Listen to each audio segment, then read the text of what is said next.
Hey guys, I'm over here with the TheMountainRN. He just came into town for tonight. He's going to be going down to Oregon, and he brought some gear with us, so I thought we'd film some videos while he was in town. He brought a bottle of Bullet Bourbon, and it's completely empty now, so we thought it would be a good time to film a video. So we're going to film a video now regarding medical stuff. So let's get started. We had a few different topics that we're going to talk about. I think the first one was going to be with regard to vacuum sealed wound closures, right? Yes. So he brought some supplies with him, so let's just get going right with this one. So a couple months back, I was actually doing a wound closure for my mother. We were talking about it, where she had a large gaping wound, and I was able to use the stuff that I learned from the TheMountainRN with regard to modern wound dressings and the Tegaderm and a pressurized tube that was draining the wound. So he had a way of doing this for more of like a SHTF grid down scenario with just common supplies that you could get, at least as far as the pressurized portion of it. Yeah, so usually what they call V.A.C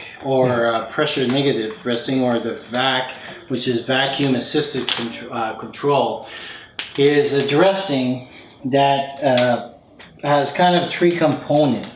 It has a tube like this, and it has a sponge, and then you have those big upside that we talk about, but they come in the dressing, and it all comes into a package. Those packages I bought on eBay. How much does the packet cost? I think it came to like $40 for like $40. four or five of them and stuff. So I think it's about $10 a package or something like that.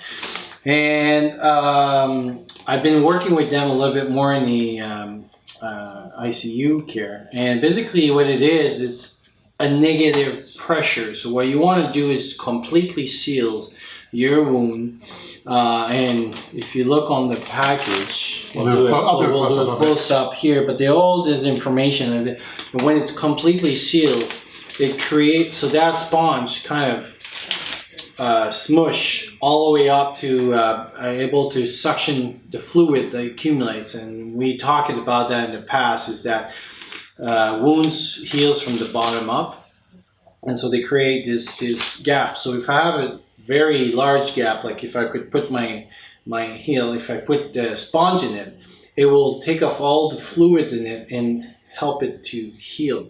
So large wounds will be able to do this.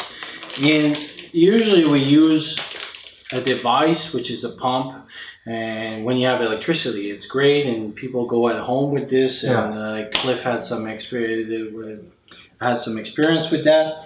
But there's a lot of studies that have been shown in the low resource place how they could do the same thing. And the pressure that we want is about 100 of I think it's milliliter of mercury. And we'll put the link down to studies that I've shown. And a simple plunger like this, when it's collapsed, creates enough pressure that when you put the tube in, creates the suction that the same machine that you need can have. So you put the tube in with some like duct tape or something around it? Well, it would be like, so basically it's all about pressurizing. Yeah. So if you would be able to find, like I got some stuff I'm ordering like for wine or everything. Yeah. So the opening is about this size. So if you have any device that can close about this tube, and your tube is there, and then everything is closed, sealed, the pressurizing of this will work, and then all the fluids will accumulate in this system. Yeah. And then what I can do is dump the fluid, go over there, reclose it like this, like the accordion, and then as the fluid accumulates, it would kind of open up. How long does that take for it to accumulate like that? So usually in the hospital we change it every 3 days, but obviously in an austere situation would be whatever you have. But as long as you can leave it, that's the best. Yeah, so with my mom, she had a large gaping wound on her shoulder, and it opened up from the stitches from the pressurized. And thanks to the TheMountainRN, I had a lot of supplies on me. So I had the Tegaderm, I had the stuff to fill it in with, I had the Stera strips and all of those things. And she had more of a motorized thing. And you talked about using like an aquarium pump for instead of having one of these things. Yeah, if you have electricity. Yes. But if you don't have electricity, then you could have something like this, and over time it would fill up with the fluid. and then you just dump out the fluid and re-put it in. Yeah, because it creates exactly the pressure that you need. The beauty with the pumps is that you can set it up, and so usually the doctor will order like 100 or 75, but usually it's about 100 millimeter. And studies have shown, and again, we'll put links of studies that did those things in the austere situation, because they wanted, like, especially in place like Haiti or Afghanistan, or a place where they don't have electricity, they don't have those pumps. But those dressings are great because the number of dressing change and number of dressing that you would need, because the wound is so big, would take forever. Yeah. But this probably... This is just a standard plunger that you can get at Walmart. Oh, yeah. This is literally a toilet plunger. This is from Looney World. Yeah. I bought that thing at the dollar store, and it's just that plunger, because like it's the same suction that you need for toilet. And so it has a certain suction that creates on it. So it's the low cost one. Yeah. The higher cost one, like you said, you can take like an aquarium, and I'll send you a link if you want to put it down, of how to just modify. So usually aquarium throws bubbles. Well, if you just do a little modification, it will aspirate. And so basically on 12 volts, then it can work. So for $10, you could add this to your kit. Yes. Add a little Dollar Tree plunger, and then be able to use it for draining fluid from a wound that's going up. Yeah. So for about, let's say $50, I was able to get about, I think, 4 or 5 of those. So you can have them in multiple kits then. You can have multiple kits, or obviously, like I said, you can maybe change depending on how much secretions it comes and everything. Yeah.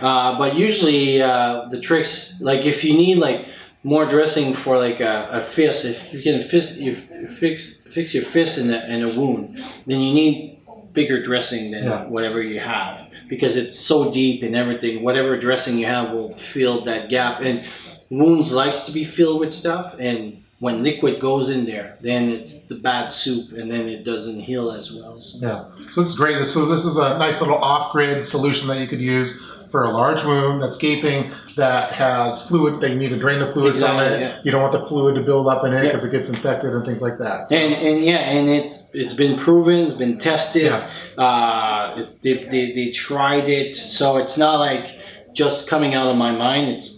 There's studies that shows that this, and it's like exactly the same plunger that they kind of use. Yeah, so we'll put links in the description box below with this quick little simple DIY off-grid solution for draining wounds that have a fluid buildup in it. Yep. So make sure you check out the TheMountainRN's channel. I'll put links in the description box below. We're going to film a few videos while he's over here. And again, this is all, I guess this is medical training, but we've had bourbon, so don't listen to anything we're saying. But if you want to listen to what we're saying, this is an option that you can do. He's able to do it while having a half bottle of bourbon on him. So again, this is the V.A.C Simplex EX Dressing Small and a Dollar Tree plunger that he used for draining wounds. So leave your comments below in the comments section and stay tuned for more videos. See you guys next time.